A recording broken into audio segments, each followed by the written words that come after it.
Hi viewers, welcome to our channel. ప్రస్తుతం మనతో పాటు సీనియర్ జర్నలిస్ట్ దాము బాలస్ అన్నారు, వారితో మాట్లాడారు. నమస్కారం సార్. సార్, జగన్ గారి పైన రాయదాడి కేసులో ఇద్దరు అధికారులు, పోలీస్ అధికారులను సస్పెండ్ చేయడం జరిగింది సార్. మరి ఎవరెవరు, ఎందుకు వీళ్ళని సస్పెండ్ చేశారు? మరి వీళ్ళనే కాకుండా ఇంకా వీళ్ళ పై అధికారులను కూడా సస్పెండ్ చేసే ఛాన్స్ ఉందా? మరి ఇది ఏమన్నా జగన్ గారికి నష్టం అనుకోవచ్చా సార్? యాక్చువల్గా ఒక సంచలనమైన విషయం అని చెప్పుకోవాలి. ఎందుకంటే ఆల్రెడీ ఆంధ్రప్రదేశ్లో 5 ఎస్పీలని ఇప్పటివరకు సస్పెండ్ చేసి వాళ్ళకి వేరే డ్యూటీలు వేసింది. అట్లాగే గుంటూరు రేంజ్ ఐజీని కూడా సస్పెండ్ చేసింది, వాళ్ళని విధుల నుంచి చేసింది. సో జనరల్గా అయితే ఇలాంటి మామూలే రాష్ట్రాలలో జరుగుతూ ఉంటాయి. కాకపోతే అక్కడ ఏంటంటే ఆంధ్రప్రదేశ్లో చాలా సివియర్ బ్యాటిల్ ఉంది. ప్రతిపక్షం అధికార పక్షం కంటే కూడా చాలా స్ట్రాంగ్గా అనేక ఫ్రంట్లలో పనిచేస్తుంది. మనకి చంద్రబాబు నాయుడుకి ఉన్న ఆర్గనైజేషనల్ స్ట్రెంగ్త్ ఇంకే పార్టీకి కూడా ఉండదు దేశంలోనే. అన్ని రకాల ఆర్గనైజేషన్ స్ట్రెంగ్త్ ఉంటుంది ఆయనకి.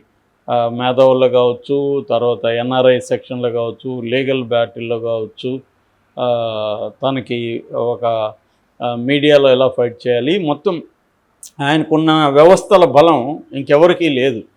అన్ని వ్యవస్థల బలం చంద్రబాబుకు ఉంటుంది. అందుకని అధికారంలో జగన్ ఉన్నప్పటికీ అతన్ని సాపిగా అధికారాన్ని ఎంజాయ్ చేయనీయకుండా జగన్ని ముప్పు తిప్పలు పెడుతూనే ఉన్నాడు చంద్రబాబు బిగినింగ్ నుంచి కూడా.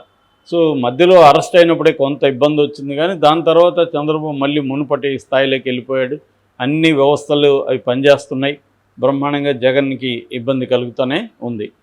సో ఇప్పుడు మామూలుగా ఆయన చంద్రబాబు బీజేపీతో పొత్తు పెట్టుకోవాల్సిన అవసరం ఏ రకంగా లేదు. ఎందుకంటే బీజేపీకి 8.8% అంటే 1% కూడా ఓట్ల ఇది లేదు. 100 కంటే తక్కువ వచ్చాయి 2019లో.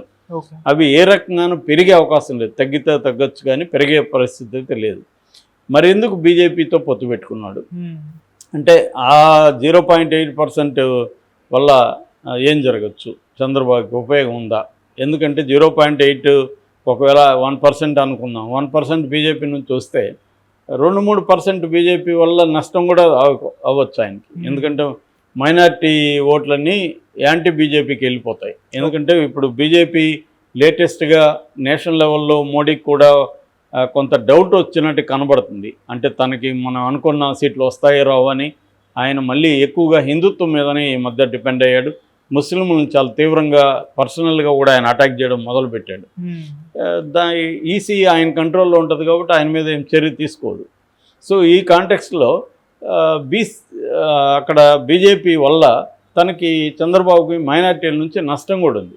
అయినా కూడా బీజేపీతో ఎందుకు గెలిచాడు చంద్రబాబు అంటే 2 కారణాలు. ఒకటి, జగన్ యంత్రాంగాన్ని అడ్డుకోవాలంటే కేంద్రంలో అధికారంలో ఉన్న బీజేపీ తనతో ఉంటే ముఖ్యంగా ఎలక్షన్ కమిషన్ తనకు అనుకూలంగా ఉంటుంది. అప్పుడు మొత్తం యంత్రాంగం అంతా తనకు అనుకూలంగా జగన్కి వ్యతిరేకంగా ఉండడం అనేది తనకి ఎలక్షన్ పోల్ మేనేజ్మెంట్లో ఉపయోగపడుతుంది అనేది ప్రధానంగా అనుకున్నాడు చంద్రబాబు. రెండవ కారణం, రేపు ఇన్ కేసు నేను రాకుండా జగన్ అధికారంలోకి వస్తే బీజేపీ సెంట్రల్ లెవెల్లో ఉంటే అప్పుడు మనల్ని వేధించే అవకాశం ఉంది. నేను అధికారంలోకి వచ్చినా కూడా వేధించవచ్చు. ఎందుకంటే ముఖ్యమంత్రులని తీసుకెళ్లి జైల్లో పెట్టేస్తున్నారు కదా మోడీ. అట్లా రేపొద్దున చంద్రబాబు ముఖ్యమంత్రిగా ఉన్నా కూడా ఆయన మీద ఆల్రెడీ 20 కేసులు చూపించారు మొన్న అఫిడవిట్లో. జగనే ఈ కుంభకోణాలే దాదాపు 6 కేసులు ఆల్రెడీ రన్నింగ్లో ఉన్నాయి. సో ఆ రకంగా రేపొద్దున చంద్రబాబుని జైల్లో పెట్టించవచ్చు, వేధించవచ్చు. అందుకని మోడీతో మనం ఎందుకు గొడవలు పెట్టుకోవడం, ఒకేసారి ఇద్దరు బలమైన శత్రువులతో పోరాడడం కరెక్ట్ కాదని ఆయన ఈ 2 కారణాలతో పొత్తు పెట్టుకున్నాడు. సో మొదటి కారణమైన ఈసీ తనకు అనుకూలంగా పనిచేస్తుంది అనేది ఆయన అనుకున్నాడు. కానీ ఈసీ పనిచేయడం మొదలుపెట్టింది కానీ తృప్తిగా లేదు, సాటిస్ఫాక్షన్ లేదు చంద్రబాబుకి. ఎందుకంటే ఇప్పటివరకు కొన్ని 100,000 పిటిషన్లు పంపించారు. ఇటు బీజేపీ పురంధేశ్వరం అదే పనిగా పిటిషన్ పెడుతుంది ఆమె. మొత్తం యంత్రాంగం మీద, సిఎస్ మీద, డీజీపీ మీద ఆమె పెట్టినని ఇంకొకరు పెట్టలేదు. ఆమె అదే పనిగా పెడుతుంది బీభత్సంగా. ఆమె పెట్టడం వల్లే ఇప్పుడు 2 సస్పెండ్ చేశారు. ముఖ్యంగా రాళ్ల దాడి తర్వాత జగన్ మీద ఇద్దరిని సస్పెండ్ చేశారు. అందులో ఒకరు ఇంటెలిజెన్స్ డీజీ, ఆయన డైరెక్టర్ జనరల్, ఆయన రామాంజనేయులు, ఆయన్ని సస్పెండ్ చేశారు. అట్లాగే Kranthi Rana Tata, Vijayawada CP, commissioner of police, ఆయన్ని కూడా సస్పెండ్ చేశారు. వీళ్ళిద్దరిని సస్పెండ్ చేయడానికి కారణం ఏంటంటే వీళ్ళిద్దరి మీద అనేక అలిగేషన్స్ వచ్చాయి. ముఖ్యంగా ఎస్ఐబి డీజీ ప్రత్యర్థుల్ని ఫోన్లు ట్యాప్ చేస్తున్నాడని, ప్రత్యర్థుల మీద నిఘా పెడుతున్నాడని, తను సీఎంఓ గైడెన్స్లో అంటే చీఫ్ మినిస్టర్ ఆఫీస్ గైడెన్స్లో పనిచేస్తున్నాడని, తను డీజీపీని డమ్మీ చేసి తనే మొత్తం పోలీస్ వ్యవస్థని తన గుప్పెట్లో పెట్టుకొని కంట్రోల్ చేస్తున్నాడని అతని మీద ఆరోపణలు వచ్చాయి. అట్లాగే మోడీ సభప్పుడు సరైన ఇంటెలిజెన్స్ అందివ్వడంలో ఫెయిల్ అయ్యాడనేది అతని మీద వచ్చాయి. అట్లాగే సిపి రాణా కూడా ఈ రాళ్ల దాడి కేసులో సరిగా వ్యవహరించలేదు, తెలుగుదేశాన్ని ఇరికించడానికి ట్రై చేశాడు తప్ప ఆబ్జెక్టివ్గా పనిచేయలేదు అనేది విమర్శలు వచ్చాయి. చాలామంది కంప్లైంట్లు చంద్రబాబు ఆధ్వర్యంలో ఈసీకి ఇచ్చారు. ఎందుకంటే ఆయన బోండవమ్మని ఇరికించాలని ట్రై చేశాడు రానా, అందుకని దుర్గారావుని రంగంలోకి తీసుకొచ్చాడు. నిజానికి దుర్గారావుకి అరెస్ట్ అయిన అబ్బాయికి మధ్య ఎటువంటి సంబంధాలు లేవు. సో కావాలని ప్లాన్గా సతీష్ అనే అబ్బాయిని తీసుకొచ్చి దాంట్లో పెట్టారు, ఇరికిచ్చారు.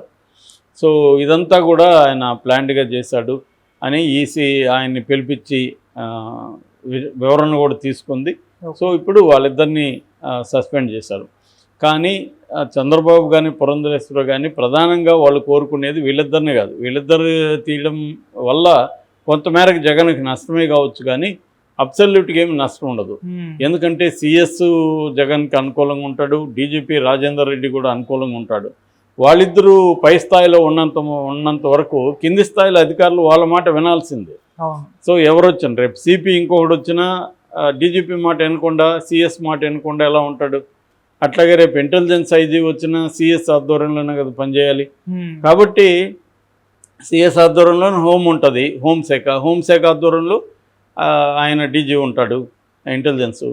సో కాబట్టి ఏంటంటే వాళ్ళని మార్చాలనేది పెద్ద ఎత్తున వీళ్ళు మాట్లాడుతున్నారు. జవహర్ రెడ్డిని, సిఎస్ జవహర్ రెడ్డిని, డీజీపీ రాజేందర్ రెడ్డి, వీళ్ళిద్దరిని మార్చాలనేది ప్రధానంగా ఇటు కూటమి డిమాండ్.